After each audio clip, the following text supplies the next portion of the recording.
کر رہے ہیں साहिवाल माहीवाला अड्डा ओवरहेड ब्रिज पर निजी कंपनी की बस ने मोटरसाइकिल सवार तालिब इल्म को कुचल दिया। तालिब इल्म मौका पर जाँ बहक हो गया।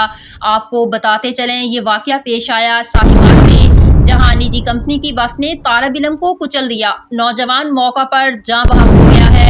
मुतल्लिका पुलिस ने ड्राइवर और गाड़ी को हिरासत में लेकर थाना में बंद कर दिया और इब्तदाई कार्रवाई के बाद लाश को डिस्ट्रिक्ट हेडक्वार्टर अस्पताल मुंतकिल कर दिया। इस पर मजीद सुनते हैं साहिवाल से हमारे नुमाइंदा तैयब हबीब से। जी तैयब, आगाह कीजिएगा, ये वाक़या कैसे पेश आया? अजीब, बिल्कुल ये अफसोसनाक वाकया साहिवाल ओवरहेड ब्रिज के और निजी कंपनी की बस ने मोटरसाइकिल सवार तालिब इल्म को कुचल दिया। नौजवान तालिब इल्म मौके पर ही जाँ बहक हो गया। पुलिस ने ड्राइवर और गाड़ी को हिरासत में लेकर थाने में बंद कर दिया, जबकि नौजवान की शनाख्त अशफाक अली के नाम से हुई। पुलिस ने इब्तदाई कार्रवाई के बाद लाश डिस्ट्रिक्ट हेडक्वार्टर मुंतकिल कर दी। डिस्ट्रिक्ट इंतजामिया ने हादसे के बाद निजी कंपनी की मुसाफिर बस को शहर में दाखिले पर पाबंदी आयद कर दी है। जी।